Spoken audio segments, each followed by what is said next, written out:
उम्मत मोहम्मदिया होने के नाते इतना तो हर मुसलमान पर लाजिम है कि हज़रत मोहम्मद सल्लल्लाहु अलैहि वसल्लम का शजरा नसब क्या है।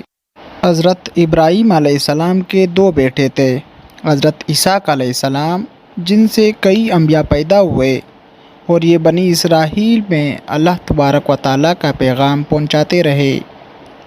और दूसरी तरफ हज़रत इस्माईल अलैहिस्सलाम पैदा हुए, जिनसे हज़रत मोहम्मद सल्लल्लाहु अलैहि वसल्लम का शजर नसब मिलता है।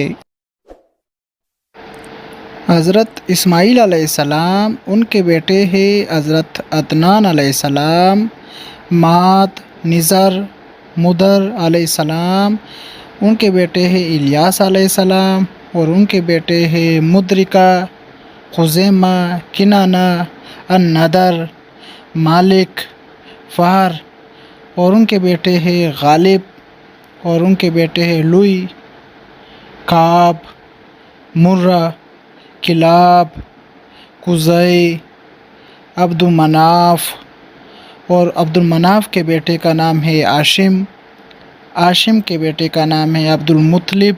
ये हज़रत मोहम्मद सल्लल्लाहु अलैहि वसल्लम के दादा परदादा है। और उनके बेटे हैं अब्दुल्ला, जो हज़रत मोहम्मद सल्लल्लाहु अलैहि वसल्लम के वालिद है। उनकी वालिदा का नाम आमना था। और अब्दुल्ला के बेटे हैं हज़रत मोहम्मद सल्लल्लाहु अलैहि वसल्लम